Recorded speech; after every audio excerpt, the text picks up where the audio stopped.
Pada tahun 98 itu saya ikut demonstrasi besar-besaran untuk menjatuhkan Pak Harto. Saya pegawai negeri sipil, tetapi pada waktu itu saya di Jogja bersama teman-teman, ada 87 perguruan tinggi pada waktu itu bergerak bersama-sama agar Pak Harto turun. Ketika Pak Harto kemudian mengumumkan akan melakukan reshuffle dan akan mempercepat pemilu, kami dari Jogja berteriak, tidak ada reshuffle, Pak Harto harus turun.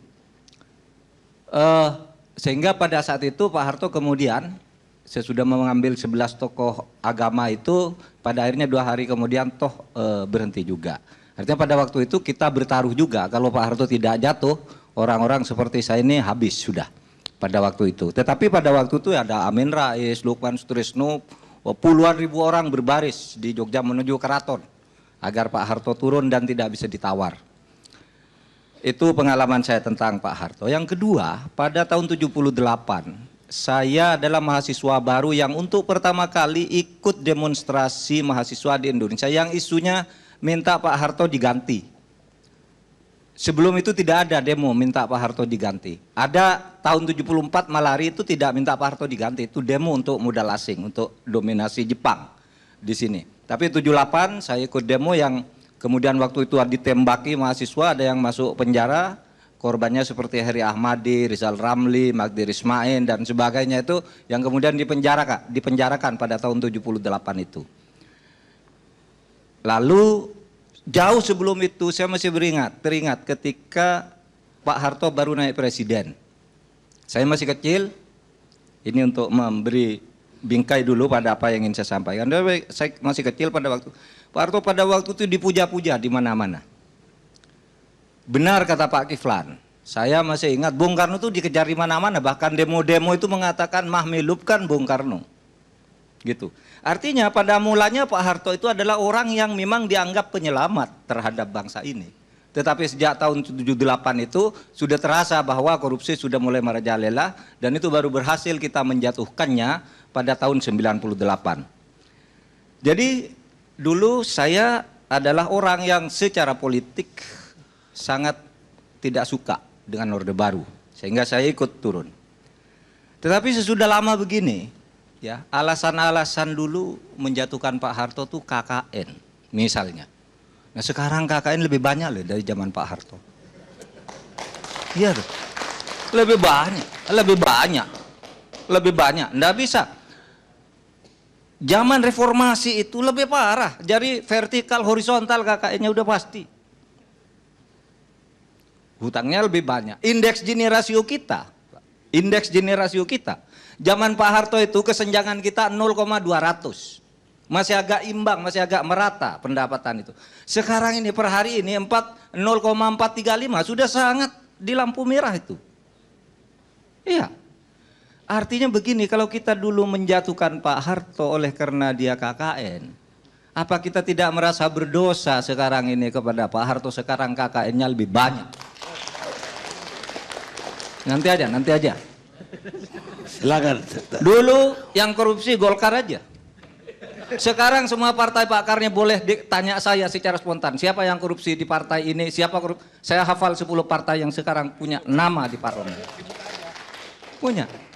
Nah oleh sebab itu maka saya berpikir, oke, secara politik bisa diperdebatkan, tapi secara hukum berdasarkan Undang-Undang nomor 20 tahun 2009, Pak Harto itu memenuhi segala syarat untuk mendapat pahlawan nasional. Ada 13 syarat di situ untuk menjadi pahlawan nasional. Memenuhi syarat Pak Harto. Kalau mau bicara kesalahan presiden, semua presiden punya salah. Mungkin banyak yang tidak tahu. Ketika Bung Karno mengeluarkan dekret, membubarkan DPR, membubarkan konstituante, Bung Hatta itu nulis buku Demokrasi Kita. Di situ Bung Hatta pun mengatakan Bung Karno itu kudeta. Bung Karno kudeta. Artinya kalau ada orang bilang Pak Harto kudeta, sebelumnya pun sama, sebelumnya pun lagi sama. Begini.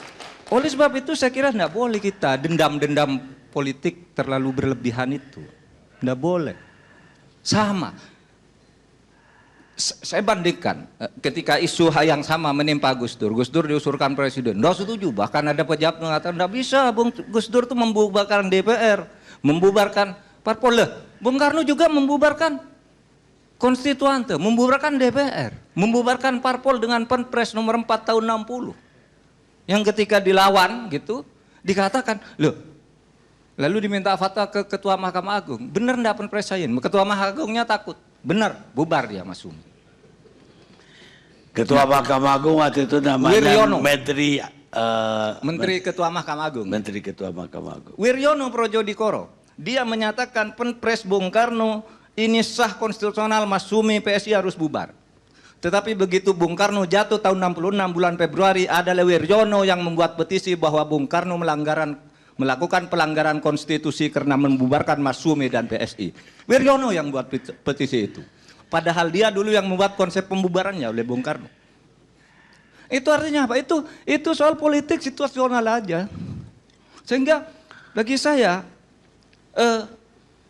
kalau kita mau, susah sih.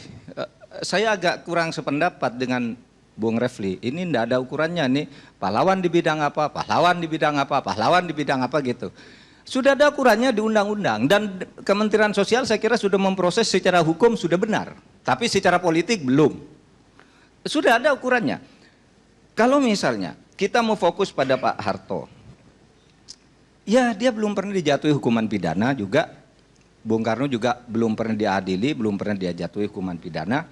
Kemudian malah sekarang itu orang mulai kampanye rindu ya zaman Pak Harto gitu. Saya tidak rindu sama sekali. Tapi sekarang kan sudah dikampanyekan. Dan ini seluruh proses reformasi sejak awal kita nih menjadi semakin jelek bukan semakin baik, kecuali di dalam kebebasan berpendapat, berorganisasi dan sebagainya. Tapi korupsinya makin merata sekarang ini. Angka kesenjangan tadi, kemudian indeks persepsi korupsi kita di dunia internasional. Masa kita memperbaiki naiknya setahun dari tahun sesudah 18 tahun reformasi dari 2,4 cuma jadi 3,6, belum mencapai angka untuk lulus tuh minimal kan 5,5 lah. Ini masih 3,6 sekarang ini. Nggak ada perubahan sama sekali sebenarnya dalam perbaikan ini. Nah, oleh sebab itu kalau bicara Pak Harto, iya Pak Harto itu sudah berhasil lah membangun ekonomi. Bahwa dia salah, ya salah. Presiden sebelumnya juga salah, presiden sebelum lagi salah, gitu. Oleh sebab itu kenapa pinjam istilah Pak Fatwa, ini orang-orang yang sangat hebat semua, sangat mulia hatinya untuk bangsa ini. Kenapa tidak semua presiden yang pernah menduduki jabatan itu dengan segala jasanya kita anggap pahlawan aja lah. Saya terus terang, saya pergi ke Sumatera gitu, ke Simalungun gitu, ada satu pahlawan nasional. Ini pahlawan nasional, waktu itu Bung Karno tidak, saya mau nangis. Masa Bung Karno tidak, orang seperti ini ada makam pahlawan nasional namanya, seorang kolonel. Sehingga kita waktu itu dukung Bung Karno pahlawan.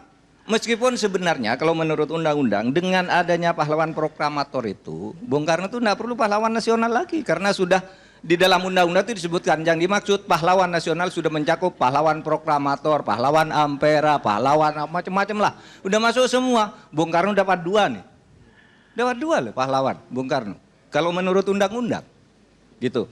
Nah, oleh sebab itu, saudara, saya kira mari kita sekarang ini berdamailah dengan sejarah. Saya ingin katakan bahwa siapa yang menentukan memberi atau tidaknya itu, pertama harus dikatakan bahwa untuk menjadi pahlawan itu bukan hak orang yang akan mendapat pahlawan, bukan hak. Kalau hak itu bisa dituntut sampai habis. Pahlawan itu adalah hak presiden untuk memberi. Oleh sebab itu, karena itu hak presiden, dewan gelar dan macam-macam itu hanya membantu presiden. Ini tergantung pada kearifan presiden menilai para pemimpin-pemimpin kita yang lalu itu. Kalau bicara Pak Harto jeleknya ya banyak sekali, baiknya juga banyak sekali. Misalnya, karena saya katakan dulu kan didukung pada awal Orde Baru, tapi lama-lama korupsi. Kalau menurut Pak Sumitro itu kan sejak tahun 78 Pak Harto mulai korupsi kan pada waktu itu. Sejak itu pula mahasiswa mulai, maksud saya pemerintahannya korupsi, penuh KKN gitu.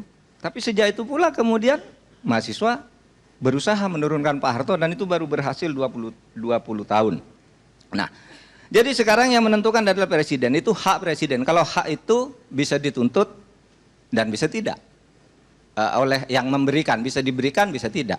Nah, oleh sebab itu kearifan presiden menurut saya kita tunggu. Dan kalau saya sangat bergembira dan bersyukur Bung Karno itu sudah diberi gelar pahlawan nasional, dan saya berharap Pak Harto pun, Gus Dur pun, SBY pun nantinya.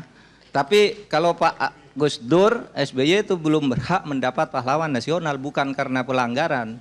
Karena yang dikatakan pahlawan itu harus sudah meninggal.